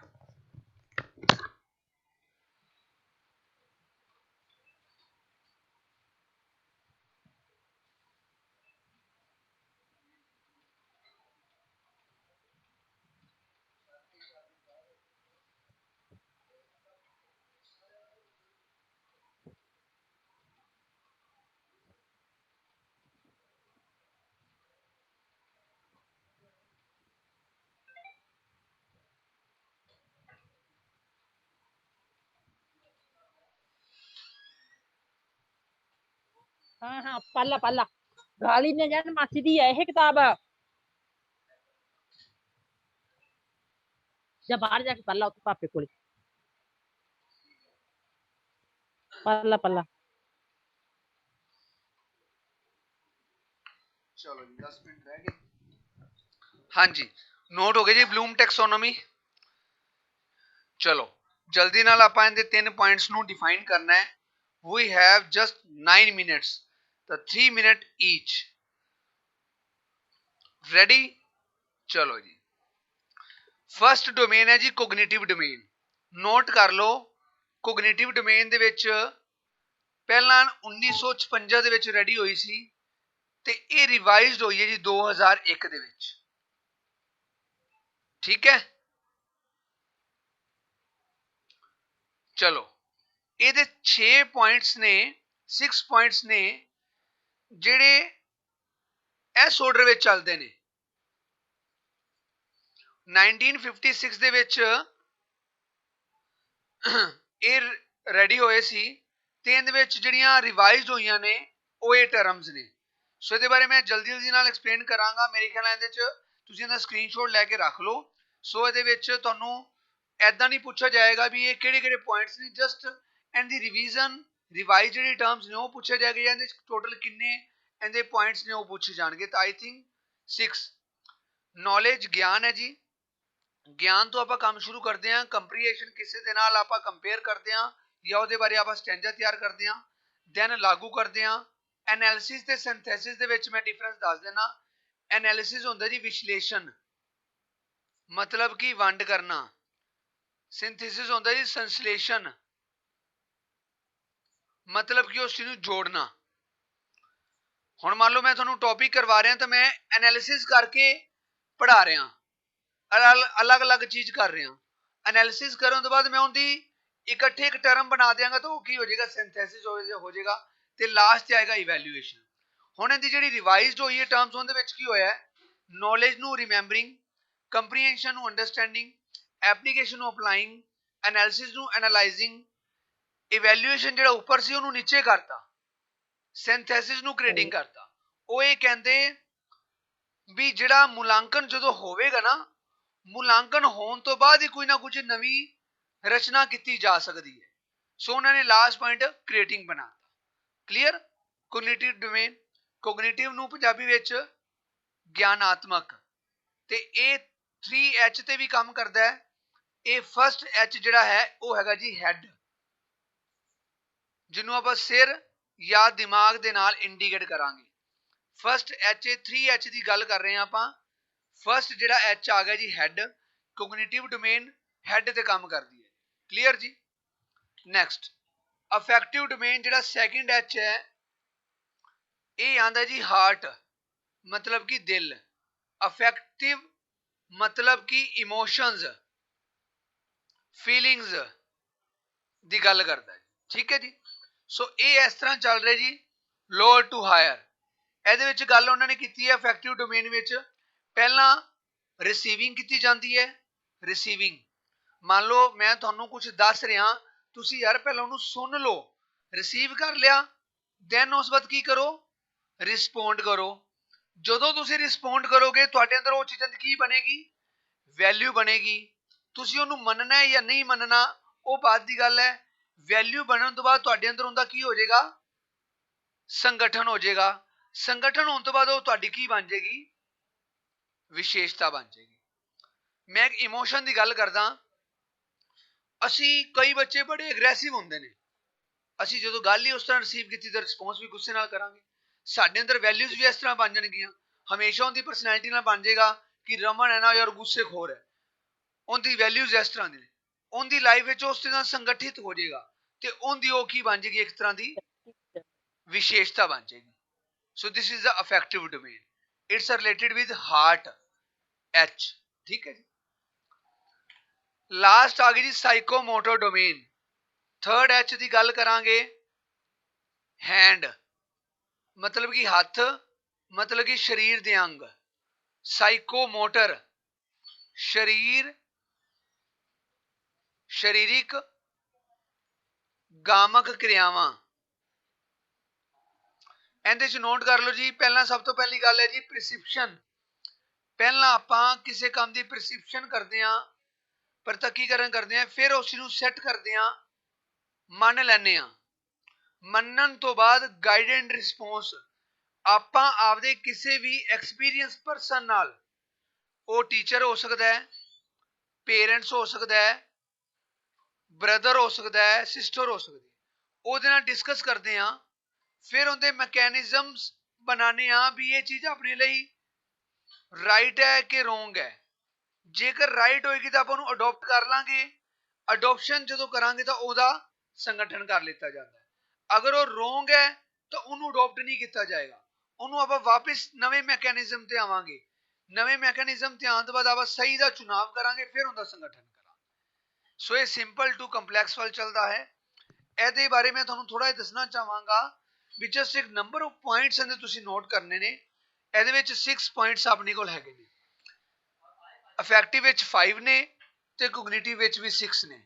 ਸੋ ਮੇਨ ਜਿਹੜਾ ਕੁਐਸਚਨ ਅਰਾਈਜ਼ ਹੋ ਸਕਦਾ ਤੁਹਾਡੇ ਕੋਲ ਕੋਗਨੀਟਿਵ ਡੋਮੇਨ ਦਾ, ਜਿਹਦੇ ਵਿੱਚ ਇਹ ਦੋਨੋਂ ਚੀਜ਼ਾਂ ਇਵੈਲੂਏਸ਼ਨ ਜਿਹੜਾ ਸੀ ਲਾਸਟ ਤੇ ਸੀ ਉਹ ਸੈਕੰਡ ਲਾਸਟ ਬਣ ਗਿਆ, ਤੇ ਸਿੰਥੈਸਿਸ ਜਿਹੜੀ ਟਰਮ ਹੈ ਉਹ ਕ੍ਰੀਏਟਿੰਗ ਦੇ ਵਿੱਚ ਕਨਵਰਟ ਹੋ ਗਈ। ਠੀਕ ਹੈ ਜੀ। ਸੋ ਇਹ ਕੋਗਨੀਟਿਵ ਡੋਮੇਨ, ਅਫੈਕਟਿਵ ਡੋਮੇਨ ਤੇ ਸਾਈਕੋਮੋਟਰ ਡੋਮੇਨ। ਸੋ ਕੋਈ ਸਟੂਡੈਂਟ ਨੂੰ ਇੱਕ ਦੋ ਅਗਰ ਕੋਈ ਕਨਫਿਊਜ਼ਨ ਹੈ ਤਾਂ ਪੁੱਛ ਲਓ। Just 3 minutes are left. 3 minute ਬਾਅਦ ਆਪਣੀ ਮੀਟਿੰਗ ਜਿਹੜੀ ਉਹ ਕਲੋਜ਼ ਹੋ ਜਾਏਗੀ। ਤੇ ਅੱਜ ਆਪਣੇ ਦੇਖੋ ਆਬਜੈਕਟਿਵ ਟਾਈਪ ਕੁਐਸਚਨਸ ਵੀ ਹੋ ਗਏ ਤੇ ਨਵਾਂ ਟੌਪਿਕ ਵੀ ਹੋ ਗਿਆ। Don't worry about the syllabus. ਆਪਣਾ ਜਿਹੜਾ ਹੁਣ ਸਿਲੇਬਸ ਹੈ ਉਹ ਬੜੀ ਅੱਛੀ ਤਰ੍ਹਾਂ ਰਨ ਕਰ ਰਿਹਾ ਹੈ। ਸੋ ਆਪਾਂ ਸਿਲੇਬਸ ਨੂੰ ਰਨ ਕਰਾਂਗੇ। First repeat Gurpreet, first repeat ਕਿਹੜੀ?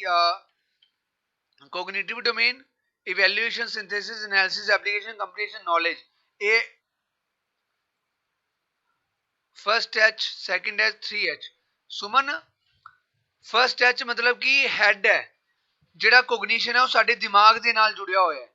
ਠੀਕ ਹੈ। ਸੈਕੰਡ ਐਚ ਹਾਰਟ, ਇਮੋਸ਼ਨ ਜਿਹੜੇ ਸਾਡੇ ਦਿਲ ਨਾਲ ਜੁੜੇ ਹੋਏ ਨੇ। ਥਰਡ ਐਚ ਹੈ ਜੀ ਹੈਂਡ, ਮਤਲਬ ਕਿ ਹੱਥਾਂ ਦੀ ਕਿਰਿਆਵਾਂ ਸਾਡੀ ਸਾਈਕੋਮੋਟਰ ਟਰਮਸ ਦੇ ਨਾਲ ਜੁੜੀਆਂ ਹੋਈਆਂ ਨੇ। ਠੀਕ ਹੈ ਜੀ। ਸੋ ਇਹ ਸਾਰੀਆਂ ਚੀਜ਼ਾਂ ਦੇ ਵਿੱਚ ਆਪਾਂ ਡਿਸਕਸ ਕੀਤੀਆਂ ਨੇ। ਕੋਗਨੀਸ਼ਨ ਦੇ ਵਿੱਚ ਆਪਾਂ ਨੌਲੇਜ ਟੂ ਵੈਲਿਊਏਸ਼ਨ ਤੱਕ ਚੱਲਾਂਗੇ। ਇਹ ਰਿਮੈਂਬਰਿੰਗ ਤੋਂ ਅਪ ਤੱਕ ਚੱਲਾਂਗੇ। ਸਿਰਫ ਇਹਦੇ ਵਿੱਚ ਇੱਕ ਦੋ ਚੇਂਜਿੰਗਸ ਹੀ ਹੋਈਆਂ ਨੇ। ਠੀਕ ਹੈ ਜੀ। ਸੋ ਤੁਸੀਂ ਇਹਨਾਂ ਦੇ ਰਿਕਾਰਡਡ ਲੈਕਚਰ ਵੀ ਤੁਹਾਨੂੰ ਮਿਲ ਰਹੇ ਨੇ, ਪੀਪੀਟੀਜ਼ ਵੀ ਮਿਲ ਰਹੀਆਂ ਨੇ। ਤਾਂ ਮੈਂ ਕਾਫੀ ਕੋਸ਼ਿਸ਼ ਕਰ ਰਿਹਾ ਕਿ ਤੁਹਾਨੂੰ 1-1.5 ਘੰਟੇ ਵਿੱਚ maximum two maximum quality education ਦਿੱਤੀ ਜਾਵੇ ਤੇ ਉਹਦੇ ਕੁਐਸਚਨਸ ਵੀ ਡਿਸਕਸ ਕੀਤੇ ਜਾਣ। 1 ਜਾਂ 2 ਦਿਨ ਤੱਕ ਤੁਹਾਡਾ ਟੈਸਟ, ਇੱਕ ਮੌਕ ਟੈਸਟ ਹੋਰ ਹੋਣ ਜਾ ਰਿਹਾ ਹੈ ਕਰੀਅਰ ਬਿਲਡਰ ਵੱਲੋਂ। ਤਾਂ ਉਹਦਾ ਵੀ ਤੁਸੀਂ ਧਿਆਨ ਰੱਖਣਾ ਹੈ। ਉਹਦੇ ਵਿੱਚ ਵੀ ਤੁਹਾਨੂੰ ਕੁਐਸਚਨਸ ਕਾਫੀ ਅੱਛੇ ਨਵੇਂ ਕੁਐਸਚਨਸ ਮਿਲਣਗੇ। ਠੀਕ ਹੈ ਜੀ।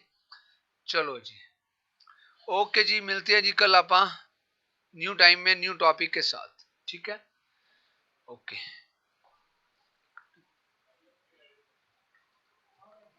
अच्छा, ठीक है जी, ठीक है। सिमरन कौन से नंबर पे कॉल करो सिमरन? मैं आपका नंबर ग्रुप में ऐड है तो मैं खुद ट्राई करूंगा। ठीक है, ठीक है। हाँ सिमरन, ठीक है जी, ओके ओके। हाँ ग्रुप में ऐड है ना, ठीक है, ओके जी।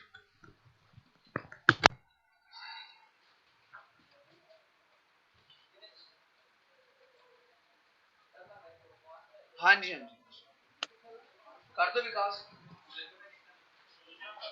एक मिनट।